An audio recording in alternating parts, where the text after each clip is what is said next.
Poor widow was whipped 100 times for being infertile, until a knight took her as his wife. The church bell tolls. Dust swirls in the village square. A poor widow is dragged before the crowd. Her crime? Bearing no child. The whip cracks, again and again, until her back is torn, her spirit near broken. But then, hooves thunder. A knight rides into the square, his voice shaking the crowd. This cruelty ends now. He lifts her into his arms, daring the world to stop him, yet not all. Will bow to mercy. The Duke calls it treason. The widow's late husband's kin whisper she carries a curse. And as swords draw and chains rattle, one truth remains hidden, a truth that could redeem her or destroy them both. Will love defy the lash of shame, or will honor be buried beneath the Duke's iron rule? Comment below and tell me where in the world you're joining from. And if this story made you pause for a moment, hit that subscribe button for more. The morning sun cast long shadows across the village square as merchants arranged their wares with unusual slowness. The usual cheerful chatter of market day was replaced by hushed whispers and worried glances. Fresh bread lay cooling on wooden tables, and baskets of spring vegetables waited for buyers, but few seemed interested in trading this morning. "They mean to make an example of her," an old woman muttered, adjusting her wool shawl as she arranged her herbs. "Poor lass never did anyone harm." "Hush now," her neighbor warned, eyeing the gathering crowd of finely dressed nobles near the wooden platform at the square's center. "The Dietrichs have ears everywhere." Lord Dietrich's family stood apart from the common folk, their rich velvets and silks a stark contrast to the villagers' simple clothes. They watched with barely concealed satisfaction as two guards led Margaret from the manor house. Her simple black dress marked her status as a widow, though she'd worn mourning for less than a year since her young husband's death. Despite her bound hands and the guards' rough treatment, Margaret walked with quiet dignity. Her face was pale but composed, though her lips trembled slightly as she was forced up onto the platform. The morning breeze stirred her dark hair, partially escaped from its simple braid. Lord Dietrich's eldest son stepped forward, his voice carrying across the square. "Let all witness the justice dealt to this woman, who has brought shame upon our house. For 3 years she withheld heaven's blessing from her marriage to our beloved brother, remaining barren despite all prayer and physic." Margaret lifted her chin, though tears shone in her eyes. "I loved my husband truly," she said softly. "God alone grants or withholds children." "Silence!" Lord Dietrich himself thundered. "Your willful barrenness mocks both God and nature. 20 lashes shall teach you proper humility." The assembled nobles nodded in approval, several ladies hiding satisfied smirks behind their painted fans. The villagers shifted uneasily, many looking away as the guard took up the whip. The first lash cracked across Margaret's back, tearing a cry from her throat. She bit her lip bloody, trying to stay silent, as the second and third fell in quick succession. Tears streamed down her face, but she remained standing. "Please," a kitchen maid whispered, clutching her basket. "Someone must help her." But the servants only watched helplessly, knowing intervention would cost them their positions or worse. The villagers who had known Margaret since childhood had seen her help with harvests and tend to sick children, could only turn away in shame. The nobles' laughter at her pain echoed off the stone buildings surrounding the square. "Perhaps this will teach the farmer's daughter to know her place," one lady remarked loudly. Blood had begun to seep through Margaret's dress when the thunder of approaching hoofbeats cut through the horrible rhythm of the whip. Sir Alaric von Falkenhayn rode into the square, his hunting clothes splattered with mud and his expression darkening as he took in the scene before him. He reined his horse to a sharp halt, the beast's hooves scattering the gravel. His face showed clear horror as he stared at Margaret's bowed form and the bloody whip raised for another strike. "What madness is this?" he demanded, his voice cutting through the crowd's murmurs. Though no longer in the Duke's highest favor, Sir Alaric's reputation as a warrior still commanded respect. The guard's hand hesitated, whip frozen mid-air as he looked to Lord Dietrich for instruction. Margaret swayed on her feet, barely conscious, her face as white as new-fallen snow. Lord Dietrich stepped forward, sneering slightly. "Justice is being served, Sir Alaric. This woman's sins against our family demand punishment." Sir Alaric's hand tightened on his reins until his knuckles showed white. His eyes never left Margaret's suffering form as he assessed the situation, jaw clenched in barely controlled fury. The weight of the moment hung heavy in the morning air. The villagers held their breath, hoping against hope that someone with power might finally intervene. The nobles watched with narrowed eyes, wondering if Sir Alaric would dare challenge Lord Dietrich's authority in his own village. Through it all, Margaret remained standing, though her legs shook with the effort. A single tear traced down her cheek, but her eyes held a quiet strength that even pain and humiliation could not break.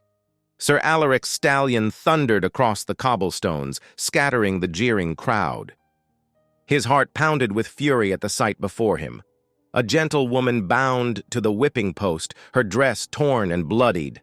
The late autumn wind carried the sharp crack of the lash and Margaret's quiet sobs. "Hold!" his voice boomed across the square. "In God's name, cease this barbarism at once." The whip-wielder, a grim-faced man in Lord Dietrich's livery, lowered his arm but did not step back. The assembled nobles turned toward the interruption with obvious displeasure, their fine clothes and sneering expressions a stark contrast to the humble market stalls around them. "Sir Alaric!" Lord Dietrich's eldest son stepped forward, his thin lips twisted in contempt. "This matter does not concern you. The woman has been judged according to our rights." Alaric dismounted in one fluid motion, his boots striking the stones, with purpose. "Rights?" He spat the word. "What right has any Christian soul to torture a widow? What honor is there in such cruelty?" The crowd pressed closer, watching the confrontation with bated breath. Market women clutched their baskets, and children peeked from behind their mothers' skirts. The morning air grew thick with tension. "She brought barrenness to our family line," Lady Dietrich declared, her voice shrill. 3 years wed to our Friedrich, and not a single child. She's cursed, I tell you." Alaric strode toward the whipping post, his hand resting meaningfully on his sword hilt. "Stand aside," he commanded the whip-wielder, who hesitated only briefly before stepping back. With gentle hands, Alaric unfastened Margaret's bonds. Her legs gave way as soon as she was free, but he caught her before she could fall. In one smooth motion, he unclasped his heavy riding cloak and wrapped it around her torn dress, shielding her from prying eyes. "Listen well, all of you," he proclaimed, his voice carrying across the hushed square. "I, Sir Alaric von Falkenhayn, knight of this realm, do hereby declare my intention to wed this lady." A collective gasp rose from the crowd. Someone dropped a basket of apples, sending them rolling across the cobblestones. The Dietrich family stood frozen in shock, their faces growing red with outrage. "You cannot!" Lady Dietrich shrieked. "She's common-born, a farmer's daughter, and now a disgraced widow." Alaric cradled Margaret closer as she swayed in his arms. Her face was pale as milk, her eyes fluttering closed. "I can, and I will. Her gentle heart and steadfast dignity make her more noble than those who would abuse her thus. Before God and these witnesses, I claim her as my bride." "This is madness," Lord Dietrich's son sputtered. "Father will hear of this. The Duke himself—" "Let them hear," Alaric cut him off. "Let all hear how you treat defenseless widows. Let them judge who truly brings shame to their name." Margaret's head lolled against his chest as she lost consciousness, her breathing shallow. Without another word, Alaric lifted her fully into his arms and strode toward his waiting carriage. The villagers parted before him like water, many bowing their heads in respect. Some of the market women crossed themselves, whispering prayers. A young girl darted forward to open the carriage door, her eyes wide with awe. "You'll regret this defiance, Falkenhayn," Lord Dietrich's son shouted after him. "Mark my words." Alaric carefully placed Margaret on the cushioned seat, ensuring his cloak covered her properly. The Dietrich family continued their protests, their voices growing shrill with impotent rage. But their words were lost in the sudden murmur of approval from the common folk, who had witnessed a knight uphold the true meaning of chivalry. As Alaric's carriage pulled away from the square, the morning sun caught the silver cross adorning its door, casting a brief, bright flash across the gathered faces. The witnesses to this extraordinary scene would long remember how love and courage had triumphed over cruelty, though none could have guessed the storms that lay ahead for the unlikely pair. Evening shadows crept across the stone walls of Alaric's manor as candlelight flickered through the half-open door of the guest chamber. Inside, Margaret lay pale and still upon the bed, her breathing shallow but steady. The maidservant, Agnes, pressed cool cloths to her forehead while murmuring gentle prayers. Sir Alaric entered carrying a wooden box of healing supplies, his usual commanding presence softened by concern. "How does she fare?" "The fever holds." "My lord," Agnes whispered, wringing excess water from a fresh cloth. "But she's been asking for you in her delirium." Alaric set the box beside the bed and dismissed Agnes with a quiet word. He pulled a chair close, his weathered hands gentle as he began checking Margaret's bandages. The candles cast dancing shadows across her face, highlighting the quiet strength that remained even in her wounded state. Margaret's eyes fluttered open, finding focus on his face. "Sir Alaric?" Her voice was barely above a whisper. "Rest easy," he said, carefully applying a healing salve to the worst of the lash marks. "You're safe here."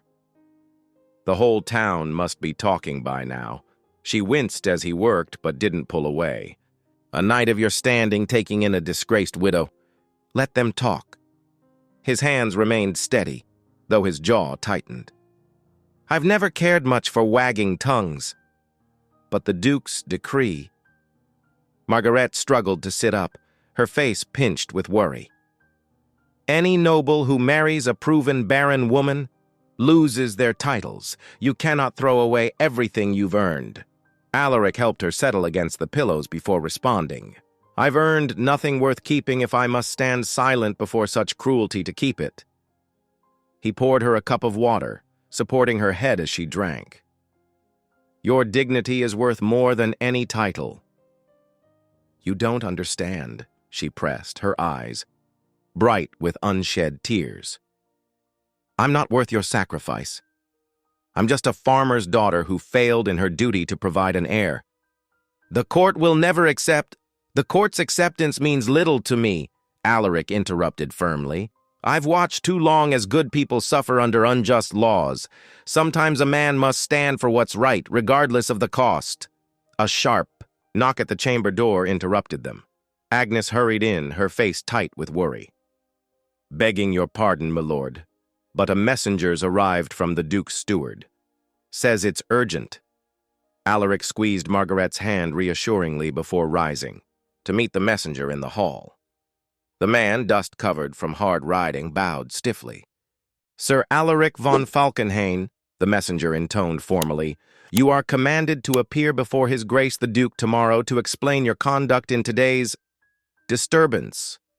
He handed over a sealed letter. "The steward expects your immediate response." Alaric broke the seal, scanning the contents quickly. His expression remained neutral, but his fingers tightened on the parchment. "Tell the steward I will attend His Grace as requested." He pressed a coin into the messenger's hand. "Rest your horse before returning." After the messenger departed, Alaric returned to Margaret's bedside. She had drifted into an uneasy sleep, her face troubled even in rest. He adjusted her blankets with careful hands, noting how the candlelight softened the worry lines around her eyes. Moving to the window, Alaric watched the first hints of dawn touching the eastern sky.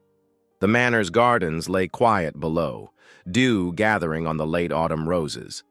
His hand rested on the sword at his hip, the symbol of his knightly oath to protect the innocent and uphold justice.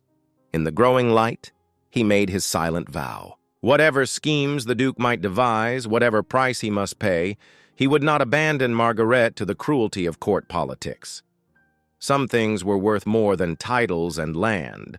Some battles must be fought not with sword and shield, but with the courage to stand firm against injustice.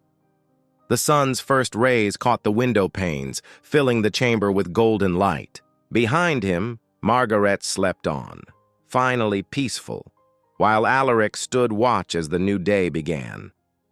Morning sunlight streamed through the tall windows of Alaric's great hall, casting long shadows across the wooden tables where servants bustled about, with breakfast preparations. The smell of fresh bread and porridge filled the air, mingling with the smoke from the cooking fires. Margaret paused at the entrance, her fingers clutching the borrowed gown that hung slightly loose on her frame.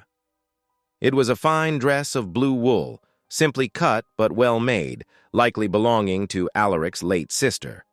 The quiet chatter of servants died as she entered, replaced by meaningful glances and whispered words behind raised hands.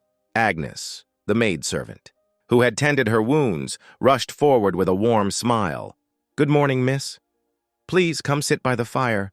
The morning air still holds a chill." She guided Margaret to a cushioned chair near the hearth, where a place had been set with care. "Thank you, Agnes," Margaret said softly, grateful for the kind gesture. From the kitchen, she caught fragments of harsh whispers. "Bound to bring trouble," and "the Duke's wrath upon us all." Mrs. Bower, the housekeeper, silenced the gossip with a sharp look. Yet her own face showed worry as she directed the younger maids in their tasks. Several of the older servants nodded respectfully to Margaret as they passed, though their eyes held concern. Heavy boot steps echoed on the stone floor as Sir Alaric strode into the hall, his presence immediately commanding attention. He wore riding clothes, his dark hair still damp from morning ablutions. "Good morning," he announced to the room, then moved directly to Margaret's side.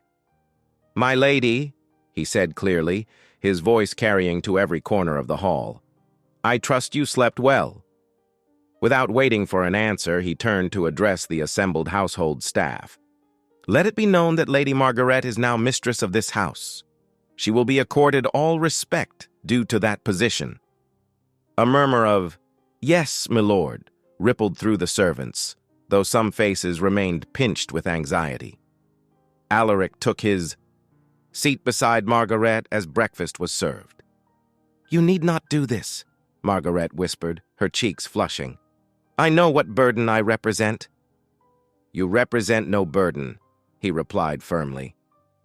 "Come, when you are finished eating, I would value your thoughts on the estate accounts. Your late husband often spoke of your skill with numbers." After breakfast, they walked the grounds together, Alaric pointing out the boundaries of his lands.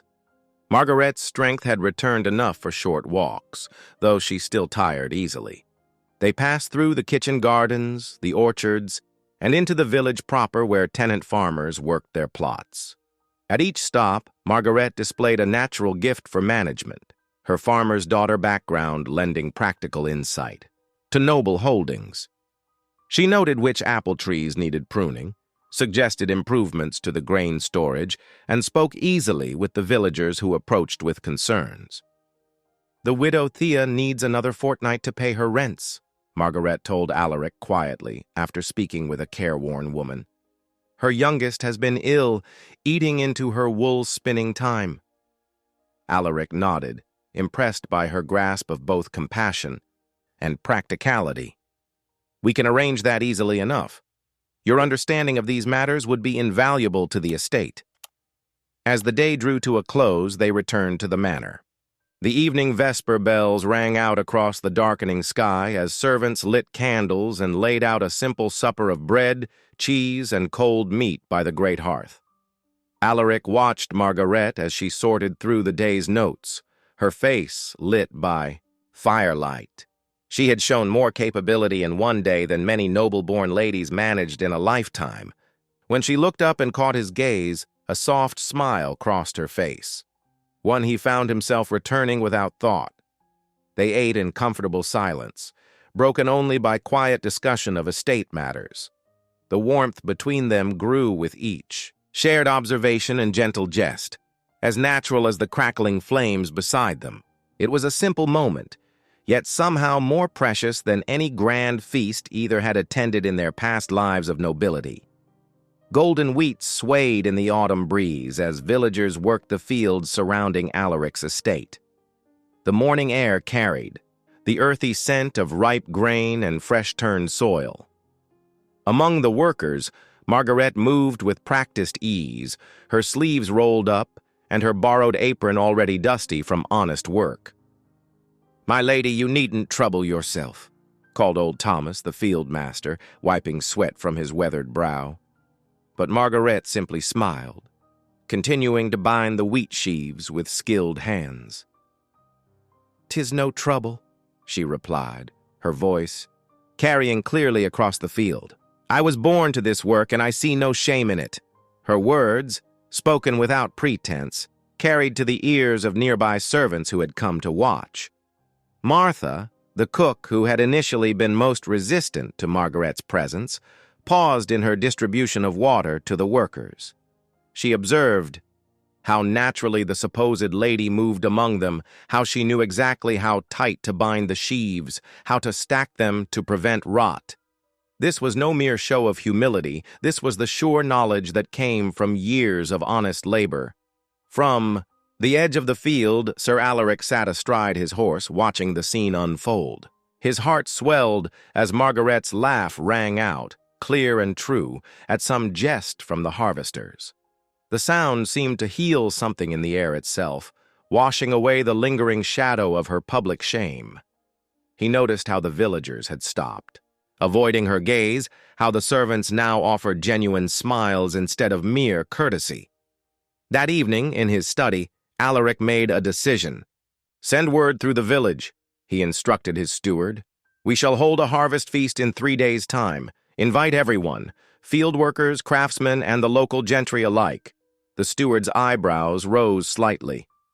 "Everyone, my lord?" "Together?" "Everyone," Alaric confirmed firmly. "Let us celebrate as one community." When the evening of the feast arrived, the great hall blazed with warmth from dozens of candles.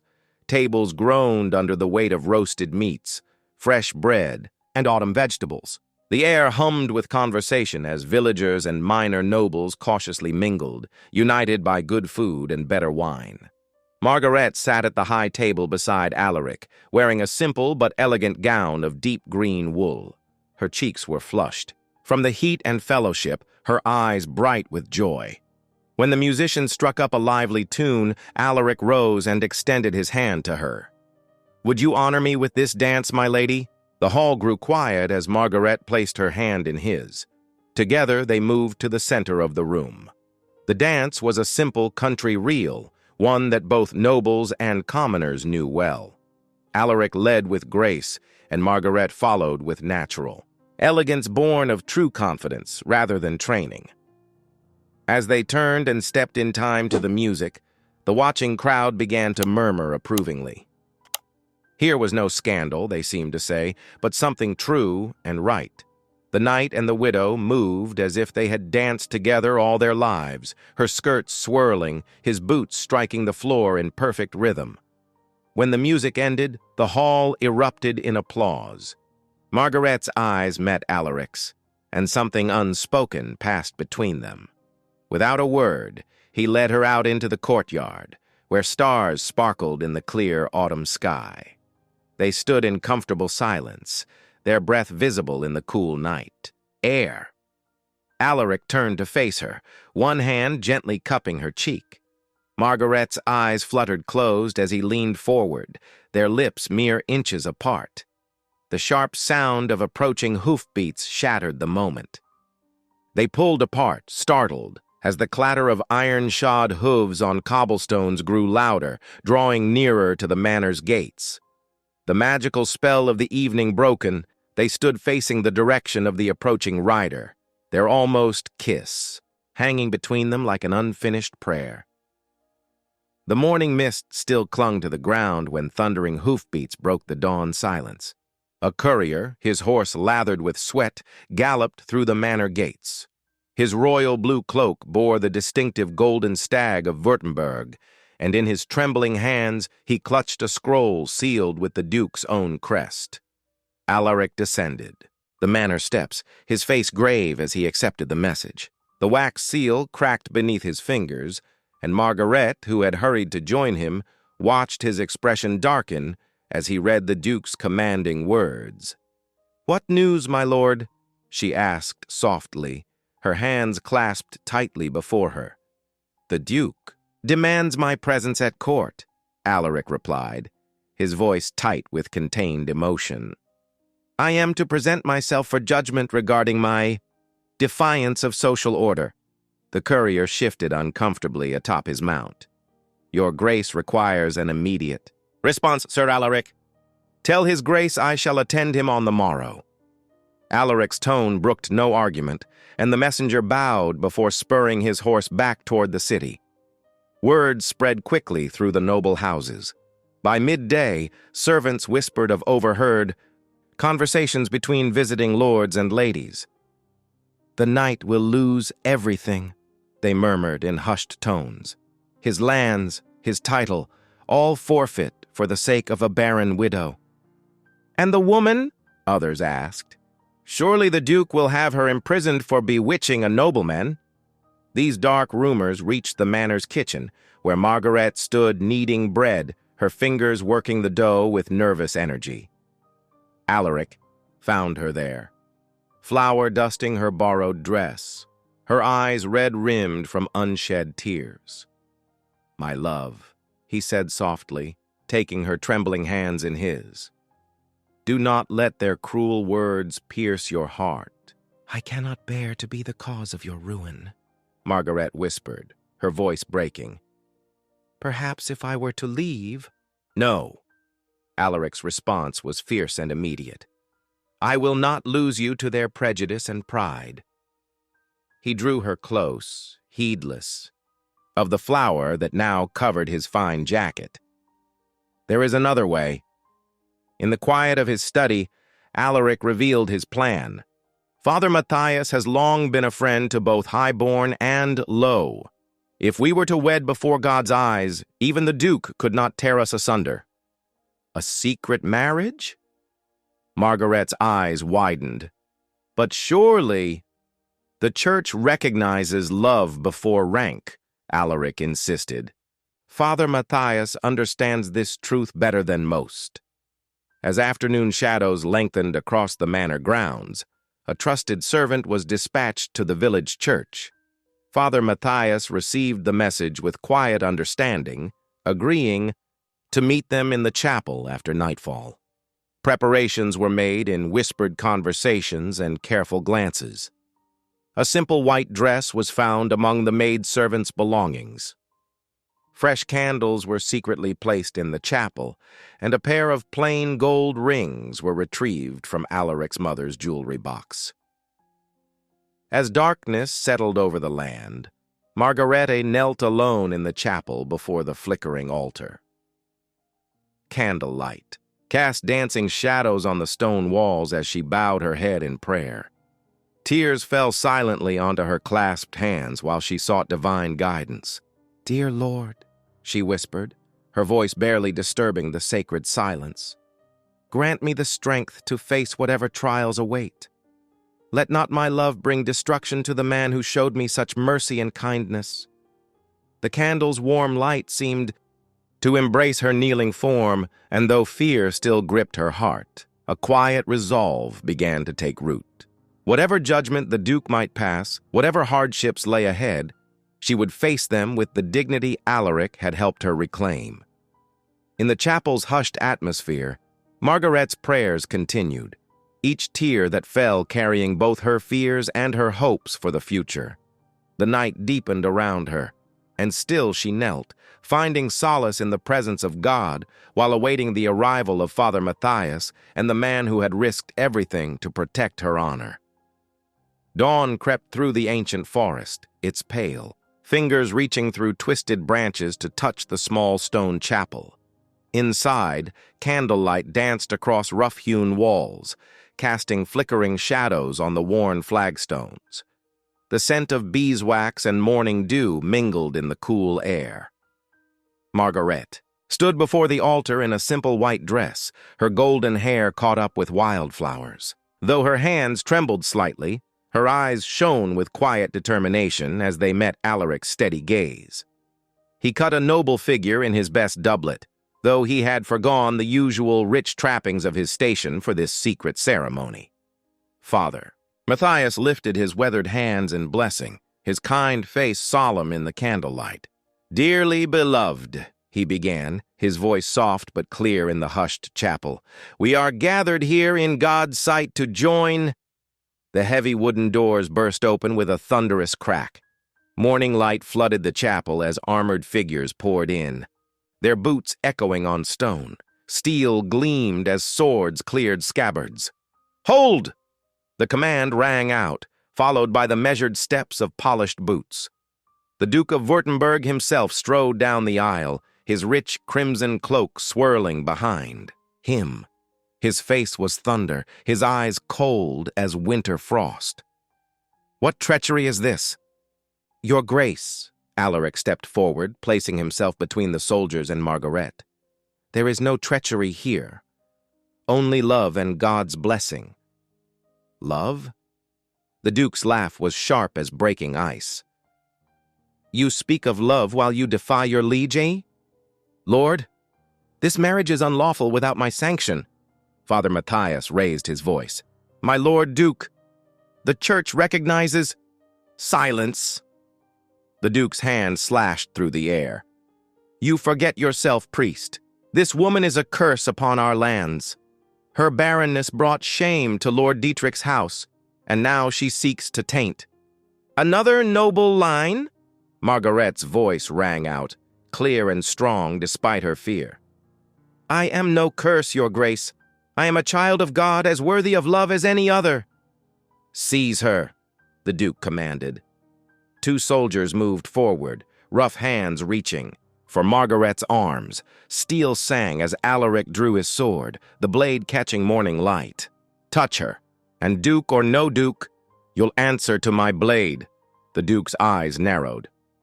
"Will you compound your treason with violence, Sir Alaric?" He gestured, and suddenly 3 crossbows were aimed at Margaret's heart.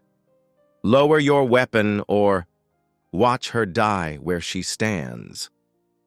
Time seemed to freeze. Margaret's breath caught in her throat as she watched the man she loved face an impossible choice. Alaric's sword arm trembled with rage and desperation. "Please," Margaret whispered. "Alaric, don't sacrifice yourself for me." The sound of his sword clattering to the floor echoed through the chapel like a death knell. Immediately, soldiers surrounded him, forcing him to his knees. He struggled briefly until a blade pressed against his throat. The Duke's smile was cold. Triumph as his men seized Margaret, roughly binding her wrists with iron chains. "Take the witch to the castle dungeons," he commanded.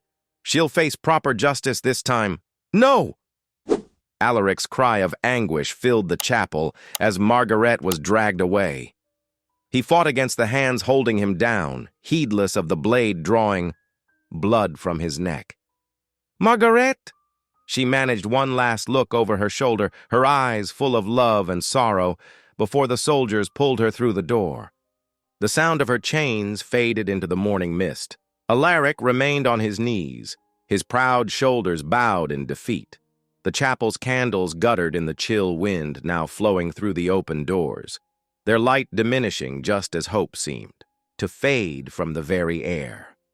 Father Matthias stood frozen at the altar, his prayer book clutched to his chest, watching helplessly as the Duke's men dragged away an innocent woman whose only crime had been daring to love across the boundaries of class and circumstance. The Duke paused at the chapel door, looking back at the defeated knight. "Remember this moment, Sir Alaric. This is the price of defying your rightful lord." His boots echoed on stone as he departed, leaving behind a chapel that now felt more like a tomb than a place of celebration. Torchlight flickered against the stone walls of the Duke's great hall, casting long shadows across the assembled nobility. The air hung heavy with perfume and suspicion as Margarete was led before the court. Her wrists bound, but her head held high. Her simple gray dress stood in stark contrast to the sea of silks and velvets that surrounded her. The Duke of Württemberg sat upon his carved wooden throne, his face stern beneath his carefully trimmed beard. To his right, Lord Dietrich's family, huddled together like crows, their dark eyes gleaming with anticipated triumph. "Bring forth the accused," the Duke commanded, his voice echoing off the vaulted ceiling. Guards pushed Margaret forward. She stumbled slightly but caught herself, refusing to fall before her accusers. Sir Alaric von Falkenhayn stepped forward immediately to steady her, his presence beside her as solid as the castle walls themselves. Lady Dietrich, her former mother-in-law, pointed a bejeweled finger. "See how she bewitches even the noblest of knights. First she cursed my poor son with barrenness, and now she seeks to rise above her station through dark arts." Murmurs rippled through the crowd. A lady-in-waiting crossed herself hurriedly. "Your Grace," another noble called out, "such a woman brings nothing but misfortune. Her failure to produce an heir proves heaven's judgment." Alaric's voice cut through, the accusations like a blade through silk. "I stand as witness to this lady's character. In the weeks she has graced my household, she has shown nothing but dignity, wisdom, and Christian virtue." The Duke's eyes narrowed. "You overstep, Sir Alaric. Your infatuation with this widow has already caused considerable disruption to the proper order."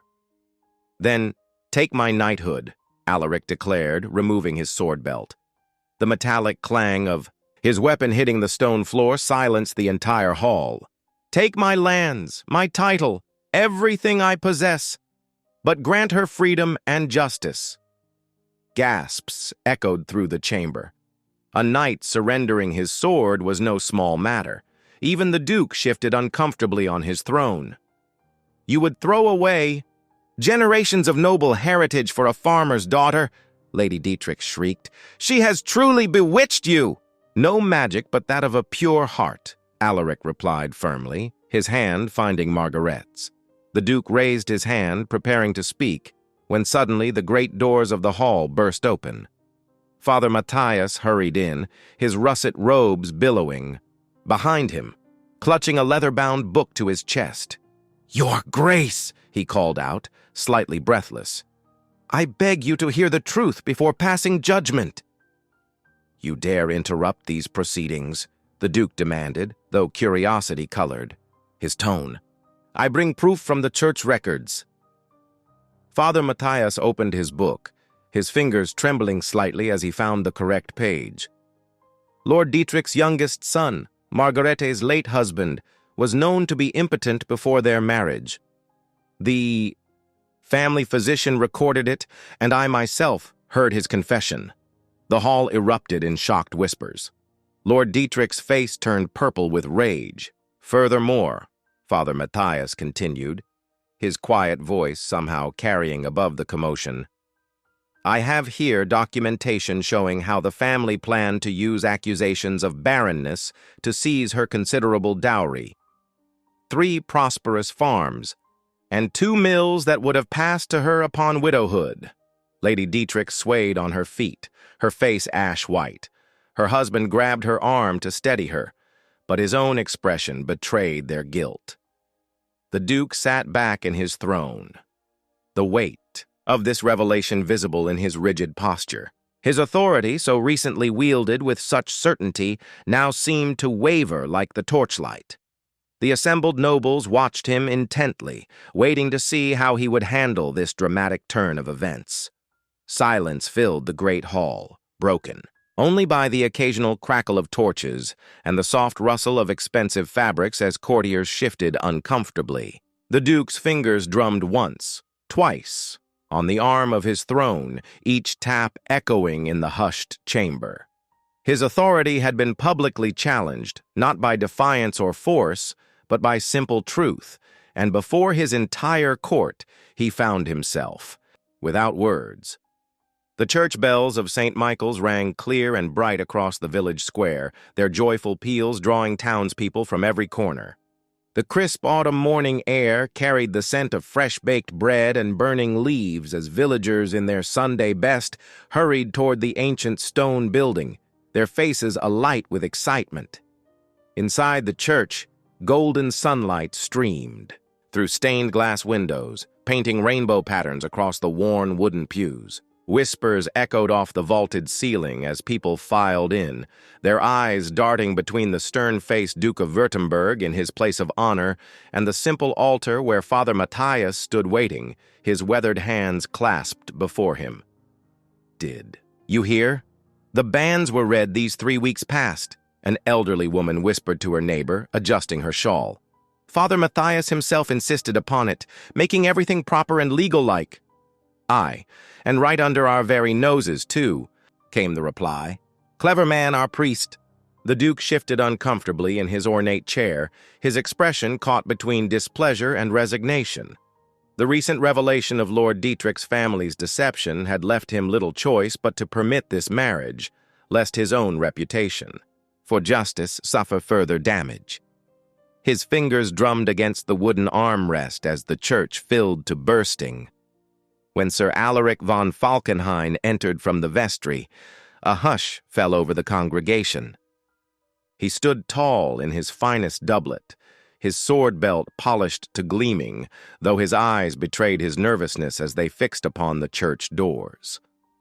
The first notes of the wedding hymn swelled from the choir loft, and all heads turned as Margaret appeared in the doorway. She wore a gown of pale blue silk, a gift from the village women who had worked through the night to finish it. Her dark hair was crowned with white flowers, and though her steps were measured and dignified, tears already glistened in her eyes.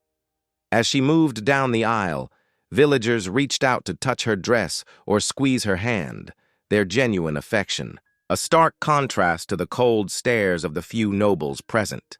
Margaret's smile grew with each step, her gaze never leaving Alaric's face. Father Matthias's voice rang out clear and strong as the couple knelt before him. "Dearly beloved, we are gathered here in the sight of God to join these two faithful souls in holy matrimony." The familiar words of the ceremony took on new meaning as the priest spoke of love's power to overcome all obstacles. Many in the congregation dabbed at their eyes, remembering the journey that had brought them to this moment. The public shame, the accusations, the truth revealed at last. When it came time for the vows, Alaric's voice shook with emotion. "I, Alaric, take thee, Margaret, to be my wedded wife, to have and to hold from this day forward." His hands trembled as he slipped the ring onto her finger. Margaret's response was soft but unwavering, tears streaming freely down her cheeks as she made her promises. The love shining in her eyes spoke louder than any words could. The Duke watched the proceedings with a mixture of resignation and growing respect. Though this union defied the usual order of things, he could not deny the nobility of character displayed by both bride and groom. Perhaps, his expression seemed to say, there was wisdom in allowing love to triumph over rigid tradition.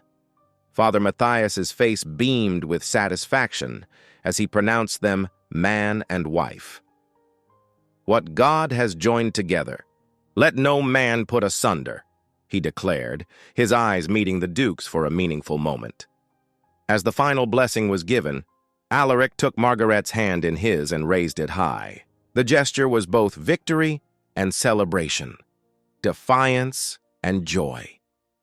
The congregation burst into spontaneous applause before the choir led them in the ancient hymn of thanksgiving, "Now thank we all our God." The sound of hundreds of voices raised. In song filled every corner of the church, from the highest beams to the deepest crypts. Villagers and servants sang with particular enthusiasm, their voices carrying the weight of justice finally served, of love triumphant against all odds. Triumph of love. The village square blazed with autumn colors, a far cry from the dark day of Margaret's public shame just months before. Where there had been jeers and cruel faces, now garlands of golden leaves and late-blooming flowers draped every doorway and market stall. The very cobblestones that had once felt her tears now sparkled with scattered petals and wheat sheaves, symbols of harvest abundance and new beginnings. Children darted through the crowd, their laughter rising above the general chatter of the festival. Market women arranged their finest wares, fresh bread, honeycomb, and autumn fruits, while minstrels tuned their instruments near the village well. Even the weather seemed to celebrate, with warm sunshine breaking through the usual autumn chill. Hush fell over the square as Sir Alaric von Falkenhayn and his new bride appeared at the far end. Margaret, radiant in a gown of deep green wool trimmed with gold, walked with her head high, her hand resting confidently in the crook of her husband's arm. Gone was the trembling widow. In her place stood a lady of substance and grace. The crowd parted before them, and one by one the villagers began to bow. Not the fearful, hurried bows of subjects to their betters, but the deep, respectful acknowledgments given to those who had earned their honor. Old Hans the baker dropped to his knee, remembering how Margaret had once tended his sick grandchild. The washerwoman's daughters curtsied low, recalling the new lady's kindness in teaching them their letters. "God bless you, my lady," called out Widow Schmidt. Her weathered face creased in a smile. "And you too, Sir Alaric, for showing us what true nobility means." Even the local nobles, gathered in their fine clothes near the church steps, could not ignore the tide of public sentiment. Lord Dietrich's family, particularly, found themselves forced to acknowledge their new kinswoman with stiff nods and tight smiles. The truth of their deception had become common knowledge, and shame now stained their own reputation instead of Margaret's. Servants from various households openly cheered as the couple passed, no longer afraid to show their support. "There goes a true lady," declared old Martha, who had served 3 generations of nobility. "One who knows the weight of both silk and sackcloth and treats each with equal grace." Near the center of the square, Alaric paused and turned to his wife. His voice, though meant for her alone, carried in the respectful quiet. "My love," he said, his eyes soft with devotion. "See how right this feels? Our love has proved stronger than any rank or title." He squeezed her hand gently. "You've shown them all what true honor means, not the accident of birth, but the choices we make in times of trial." Margaret's smile trembled with joy as she looked up at him. "You gave me the courage to stand tall again," she whispered back. "Together we've built something better than either of us could have imagined." As the sun began its descent toward the horizon, casting long shadows across the square, the couple found a quiet moment near the church wall. The evening bells began their song, their bronze voices rolling across the valley in waves of sound. Margaret rested her head on Alaric's shoulder, breathing in the peace of the moment. Around them, villagers and nobles alike watched the simple display of affection with varying degrees of wonder and acceptance. In that moment, it seemed as though the rigid barriers of class and custom had softened, if only a little, in the face of true love's victory. The story of the wronged widow and her knight would be told for generations to come, a tale of mercy, triumphant over cruelty, of love's power to heal and redeem. If something today spoke to the part of you that still believes in love, stay a while. Subscribe. I'll be here again tomorrow with another story worth feeling.